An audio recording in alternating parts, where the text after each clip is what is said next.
In Manipur, where the main issues were AFSPAN development, issues related to Naga identity also featured, since the Nagas are a sizable minority of the state's population.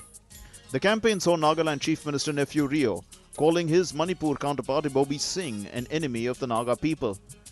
But basic issues like jobs, water and fuel were not really highlighted. That there is a conflicting groups like Naga Kuki and the Manipuris also. There is striving situation.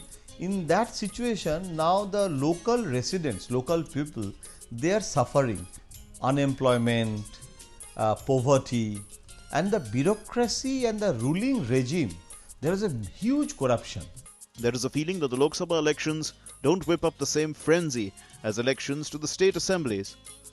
How distant or alienated could the Northeast be politically from the rest of India? Both the Congress and the BJP campaigned actively in the Northeast. People have slowly but gradually come around to the importance of Lok Sabha elections. Congress tried to give the message that we are the friends of Northeast since Nehru, and there is a strong Congress support base in Northeast. You know, Rajiv Gandhi used to go very frequently. The BJP in the past few months and years is trying to enter Northeast, which so far has been almost untouched by it, and that is one of the weakest points. So for a party, if it wants to become a national party with a presence in all across the country, it has to reach Northeast, and I think Mr. Modi has realized it, and that was evident by the fact that he made a number of visits to different states in Northeast, including Arunachal. And wherever he goes, you will find him wearing the traditional attire of the tribes, and that is something very significant, because BJP, which is traditionally perceived as a Hindi heartland party, now they are trying to reach out to the different places. They are trying to enter those areas where so far they have not been there. Congress, on the other hand, is very strong in Northeast. This time, the interesting thing is that Narendra Modi visited there, and he gave the message that for Akhand Bharat, this united India, we have to address the federal issues, and Northeast, we will resolve the crisis of Northeast. So he is a dream merchant. Now he is trying to sell the dream to the Northeast also, that don't be afraid for the polarization theory. And it's not a question of Christianity or Hindutva. He never campaigned for Hindutva. Rather, he attacked China in Arunachal Pradesh. He said that, so the nationalism is the key word for Narendra Modi in that area. The elections were by and large peaceful. Some would argue that with a strong security ring around polling booths, elections would be by and large peaceful. A democratic country should respect human rights and freedoms. In the Northeast, since the area is described as a disturbed area, the presence of law and order machinery is rather more than normal. The high voter turnout in the Northeast cannot be misconstrued as an endorsement of the security ring around people's daily lives, but an expression that democracy is a political process to solutions that people can own. You know, our peripheries are expressing their faith much more in democracy, whether it's in the valley in Jammu and Kashmir. They may have their issues with India, but in recent elections, many, whether it's local elections or state assembly elections or Lok Sabha elections, people have come out in larger numbers to vote.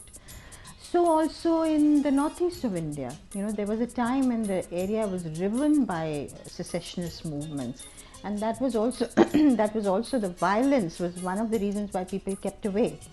But now there is a greater engagement, you know, that we can, whatever be our other issues with Delhi, sense of grievance or whatever, but we believe in India's democracy. So in that sense, we have something to be proud of, our democratic setup for all its flaws, which is deepening, and more people, particularly in the peripheries of India. The democratic investment is important in the Northeast because it is a region which has seen and continues to see a low-intensity conflict.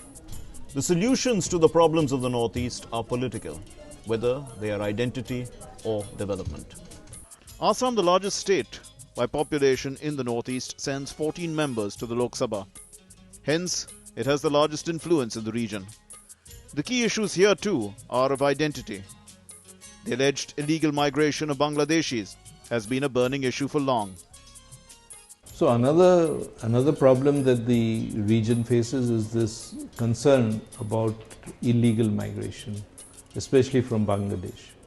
Now it's gone down considerably in my view, but there still is this perception of the other. I mean, people from there are moving to other parts of the world, other parts of India, and there is a natural hostility, I think, in the northeast to migrants from that country.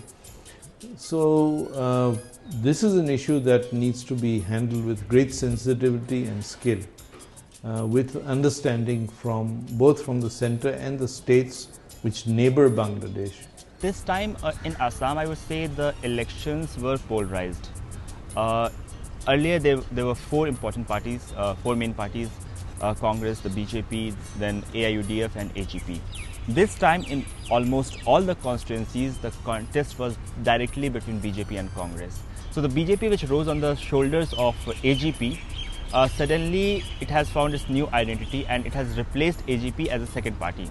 Now AGP is the third important party, AIUDF is the fourth important party in this. So definitely now in all the constituencies, the battle is between BJP and Congress. And for the BJP to enter in Northeast, Assam is very important. It's the only state where it has 4 seats. And it knows that if it has to build its base in the Northeast, it has to increase its tally in Assam. And that is what they are looking for. But one thing I should tell you, that the Assam and the other Northeast states, there is a difference. Because in Assam, BJP is still not that strong like Congress. Tarun Gogoi is a very a fortunate chief minister that the opposition is still weak.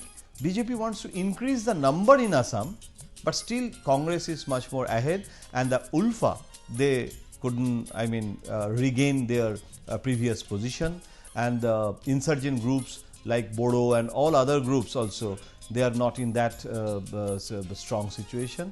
The Lok Sabha elections 2014 are being described as the most polarized elections in Indian history. While arguments are being put forth on the idea of India, the Northeast's sense of alienation doesn't seem to figure much in the big picture. Take, for example, the demand for a separate Gorkha land. The Darjeeling seat in North Bengal feels it has closer links to the Northeast than to West Bengal. Baichung Bhutia, the Trinamool candidate for the seat, is from Sikkim. The BJP's Jaswant Singh had won the seat in 2009 on his support for a separate state of Gorkha land. S.S. Ahluwalia, the BJP's candidate this time, is doing the same. Mahendra Lama, who contested as an independent, also feels the region deserves its own identity.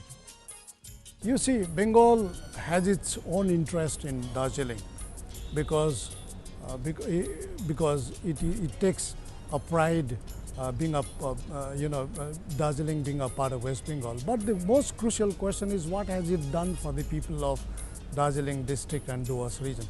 It has only exploited, it has only harnessed all the resources, it has only finished all the cultural heritage, institutional capacities, all history there. So what we are thinking, what we are saying is, given what Bengal today is all about, I think Darjeeling as a state would be much better than Bengal itself, right? And where Bengalis will gain, well, Marwaris will gain, well, Gorkhas, well, Lepchas, Bhutias, all the people living in that region will really gain out of when Darjeeling becomes a separate state.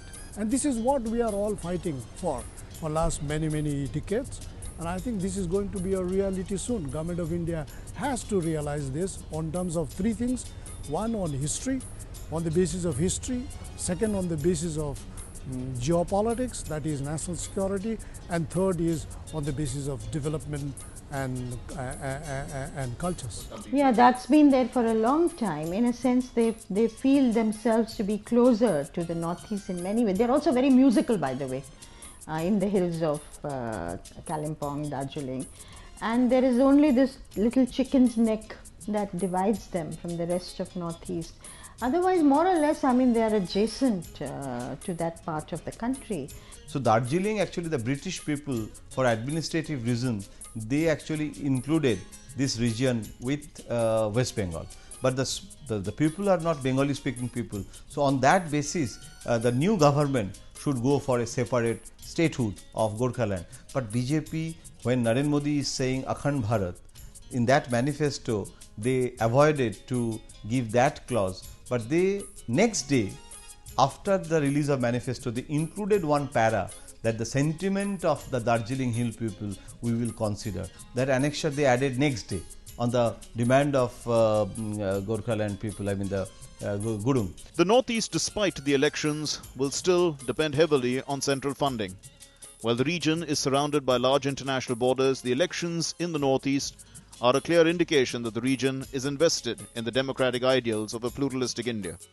This time it was very interesting to see the national parties taking such a lot of interest in northeastern politics. I think never before in history we saw such huge campaigning from the national leaders that we saw this time. And one of the reasons is that now when every seat is important, political parties have started realizing that they cannot afford to ignore Northeast. And when you talk about Northeast, when you talk about their issues, you cannot ignore the identity issue. This time the issue of the killing of Nidotaniam.